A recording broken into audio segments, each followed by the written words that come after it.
Ecstatica has been a bit of a gaming white whale for me. I picked the game up for cheap at some point in the late 90s, having no idea what it was. On booting the game up for the first time, it immediately freaked me out. It didn't look like anything I'd ever played, it didn't sound like anything I'd ever played, and it didn't control like anything I'd ever played. It was also terrifying and oppressive, dark, and with weird elements of seemingly out-of-place humour. I was fascinated, but ultimately could never get anywhere in the game. I had no idea what I was supposed to do. I forgot about the game entirely for a number of years, and then the name popped into the back of my mind one afternoon, and I set about finding a working copy. Unfortunately, Ecstatica is not a game that's particularly easy to track down in digital format outside of dubious abandonware sites. The game was created by Andrew Spencer Studios and published by Psygnosis. By the time Ecstatica was released in 1994, Psygnosis had already been bought out by Sony. They were allowed to maintain their independence for the most part, releasing games for the Sega Saturn and the N64, but their relationship with Sony began to sour as a result, and Sony initially looked to sell the studio off before eventually changing their minds and keeping hold of them. In 1999, the Psygnosis brand was finally dropped, and SCE Studio Liverpool rose from the ashes. In 2010, the axe came down in full, and SCE Studio Liverpool, or spiritually Psygnosis Studios, was closed for good. That brief rundown of history in hand, we can ascertain that Sony still holds the rights to Ecstatica, as well as its sequel Ecstatica 2, and the likelihood that we'll ever see either game turn up on GOG or Steam are slim on the ground. Sony's attitude toward anything other than its ever-growing number of consoles is dismissive at best, and it's only in very recent times that we've started to see more and more of Sony's previously exclusive titles being ported across to PC.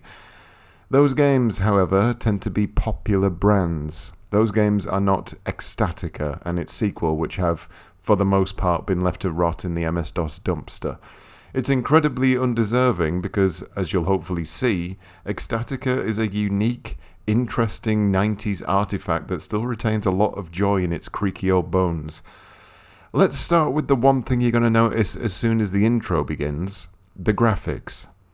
Back in 1994, the average computer was about as powerful as a postage stamp, and the system I was running at the time was a 16 megabyte RAM machine with a CPU I don't remember from Hewlett-Packard. The ability to run 3D environments at a decent frame rate without a graphics card in tow meant sacrificing screen size, fidelity, or was simply an impossibility, at least until games like Quake came stampeding out of the barn. Andrew Spencer, the lead behind the game, and a man whose name may be familiar to Commodore 64 stalwarts, started up his own studio under the accurately monikered Andrew Spencer Studios, and Ecstatica was the first game his team began to work on.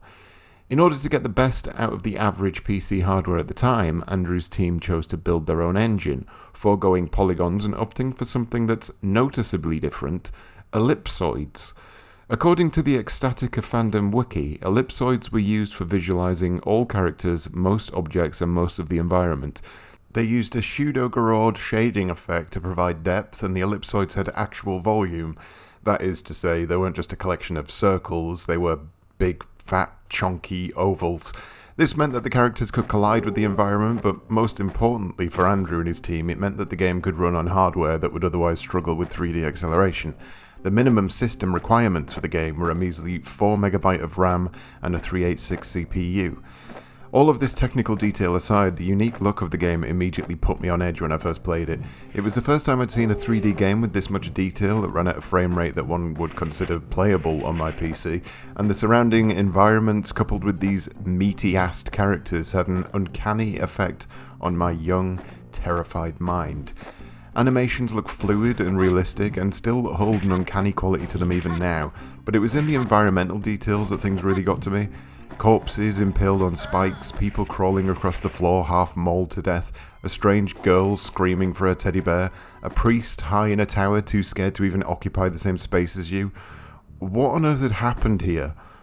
The beauty of Ecstatica's horror is that the story takes quite a while to unfold. You arrive at a village on horseback, either as a man or a woman, your choice. Your protagonist exclaims that they've run out of water for their canteen, and that's it. The game begins in earnest.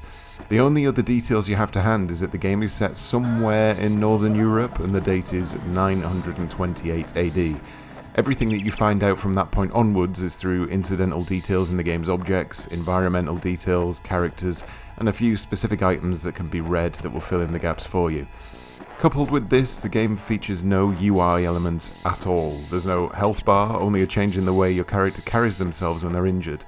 Enemies too will exhibit different animations to give you an indication of their status. There's no inventory. You can hold merely 2 items, one in each hand, and there's no way to examine any of these items.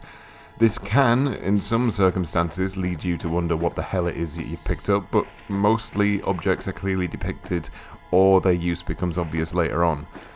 As with any good horror, the first moments of Ecstatica are when you'll be at the peak of nervousness.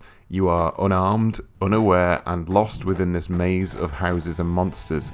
There's a werewolf on the loose, there are imps with clubs wandering around, there's a giant spider creature, minotaurs, dragons, all of these things are here. All of their previous devastation can be seen all around you, and all you can do initially is run away. You'll constantly want to stop and investigate these strange sights and fascinating elements of the game, but you'll often be hot-footing it away from something that's out to kill you. And it happens so early on in the game. The terror is instant, there is no time lost here. There's a fantastic sense of vulnerability in Ecstatica, and it's one that doesn't really let up until the closing section, when you're granted a weapon that's akin to a shotgun, only it's a bone. The game's weird, get over it. Monsters can dogpile you at a moment's notice, and it's necessary to constantly position yourself in places that will allow you to maneuver around them. There are multiple points in which the game will trigger a cutscene that puts you in further danger, often seeing you caught by one of the many creatures that wander this hellscape. It'll pull you away from direct control for a moment before putting you back in control to try and escape the situation. As you'll no doubt have guessed, you always have this feeling of consistently being in danger throughout the game. The werewolf in particular is a seemingly endless antagonist in the village area unless you do manage to kill him, which can take a while and is often just as dangerous as running away from him anyway. With luck, you'll eventually come across a sword which can be used to keep the beasts at bay, but the werewolf has an insane amount of hit points and will back off as he becomes injured. If you don't consistently fight him, he'll regenerate his health back to full and you'll be back to square one. One of the other reasons that you'll likely opt for the escapism route rather than direct fighting is an admittedly archaic control scheme. We're talking Resident Evil style tank controls, of course, and it's generally a given when we consider the static camera route that the game went for. Movement is stiff, to put it politely, with all controls directly assigned to the numpad of the keyboard. 8 is forward, 4 and 6 turn left and right, 2 is backstep. And to compound this, you can't run forward or back while you're also turning. This leads to a frantic stop-start as you try to position yourself in the right direction. This leads to a fork in the road in terms of what your opinion's going to be. You're either going to find this even more nerve-wracking, or simply frustrating. It is a product of its time, and personally, once I'd gotten used to it, I didn't have too much of an issue with the controls. I only swore every 5 minutes or so, I'll give it that. My main issues really come from some awkward camera placements and unclear routes through the area. Without the ability to turn the camera at will, or zoom in, or get a better idea of where you are, you can sometimes find yourself running into an invisible wall because you're not stood in exactly the right place, or position, or direction. They're not consistent, and most of the game takes place in very large areas where this kind of thing doesn't happen, but it is an issue. As well as being able to move, which, let's be honest, that's a pretty important control to have, you've also got the rest of your control scheme mapped to the numpad. 7 and 9 are used for attacking, 1 for an overhead attack and the other for a sweeping attack. 1 and 3 are used for picking up items, 1 with your left hand and 1 with your right hand. 5 is used for dodging, which is invaluable when you're head-to-head with something that likes to punch back. For the most part, combat can either feel really good or bloody awful. Timing a dodge feels great, but the hitboxes on your sword are practically impossible to predict. You can hit an enemy square in the face and it won't seem to register, while at other times it'll work absolutely fine. It's a system that feels partly incomplete, and it's probably due to the fact that combat is only used when you're either in a position to take things out safely, or as a last-ditch effort to try and make something back off. However, It doesn't excuse the fact that it sometimes feels as though you're waving a feather through the air and hoping for the best. The camera is just as much of a detriment here, as you'll sometimes have to run around trying to find the best camera angle to give you the advantage. You become an accidental director, trying to frame things in a way that gives you a clear view of the fight. What's strange here is that everything in the game does have a sense of physicality to it. You'll accidentally trip over rocks, for instance, and then there's enemies, corpses, items. Everything in the world remains persistent in its place from start to end. The game feels alive and lived in and died in, so with combat being as hit and miss as it is, it definitely feels like a strange oversight that could have done with a few more tweaks. One of the issues that does arise from this consistency is that items can end up being lost in the surrounding scenery. You may leave an item on the floor that the camera angle doesn't quite register as viewable, meaning that you can spend the entire game running around looking for it and it's there, but you just can't see it. This is probably the game's biggest issue for the most part, as it'll simply make the game unbeatable. Complaints aside, and they are fairly big complaints, it didn't really sully my time with Ecstatica. Combat in particular is a secondary element to the puzzle solving that makes up the core aspect of the game, and working out what it is you're supposed to do and how you're supposed to do it, with the consistent feeling of being hunted down, it absolutely makes the game stand out from others in the field. Where, for instance, Resident Evil would have you completing very specific puzzles in very specific ways, Ecstatica feels more open. The game world isn't huge, but it's almost all accessible from the off, and your first few playthroughs will be spent learning the lay of the land while you run around from that bloody werewolf. You'll find your sword, which makes you feel slightly safer, and you may even find some armor before realizing that it's so heavy and cumbersome that you'd just be better off without it. From the start, you've actually got a number of options, and the game happily lets you flounder in confusion as to what direction you should take. Do I try and get into the monastery? Do I try and get into the church? Do I try and get into the castle? Do I get the teddy bear for the little girl? Nothing is outlined for you, and it's only through exploration and experimentation that you'll start to piece more and more of this strange puzzle together. That's not to say that Ecstatica doesn't make any sense or is wildly obtuse. For the most part, the key to the puzzles is simply understanding its own logic, or coming across the relevant hints and leads that will point you in the right direction. There were only 2 points in the game where I became consistently stuck, and on reading some tips I'd realised that I'd either misinterpreted what the game was asking me to do, or in the case of one puzzle, I'd ended up in a red herring situation where I'd correctly guessed the solution to the issue, but I wasn't in the correct place to solve it. Ecstatica inhabits an almost real-world environment that uses folk tales and common lore to build its puzzle logic around. There's no high fantasy here, the game is mythical, with references to the Lady in the Lake, King Arthur, demonology and witchcraft. It doesn't step into its own rules of grand, fantastical nonsense, nor does it delve into grandiose concepts that you'll need a degree in English literature to figure out.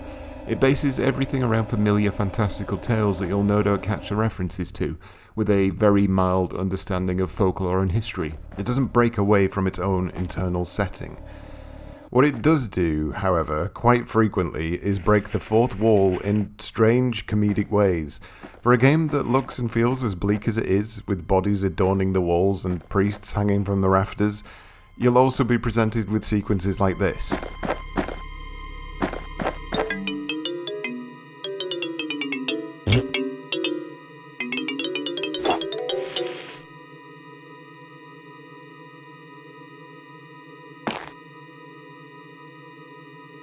And when you die, you're presented with a scene from the local tavern where the monsters are all celebrating your demise. It's just another step toward making the game feel uneasy. It manages to mix a dark tone with black humour, slapstick with horror. It's a strange, strange delight. It creates an oppressive atmosphere where at any point something completely unexpected and wacky could happen, and yet it still manages to feel oppressive. Part of that could be in the sound design. I've held off on discussing the game's music because throughout a lot of Ecstatica, it's barely music. It's a consistent tone, a low droning that absolutely crushes through any silence the game would otherwise have. It is constant, with musical elements kicking in as particular events happen, and then fading away as those events calm down. But it never fades away completely. It constantly comes back to that low, claustrophobic drone. A constant reminder that you're never safe while you're here.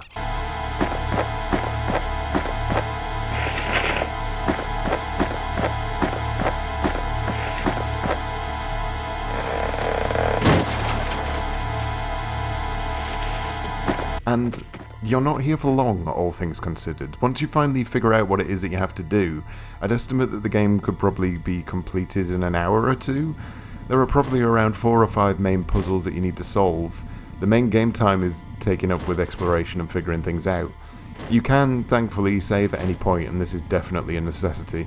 There are some annoying instant death scenarios, some of which don't even give you any warning, they'll just offer you straight away.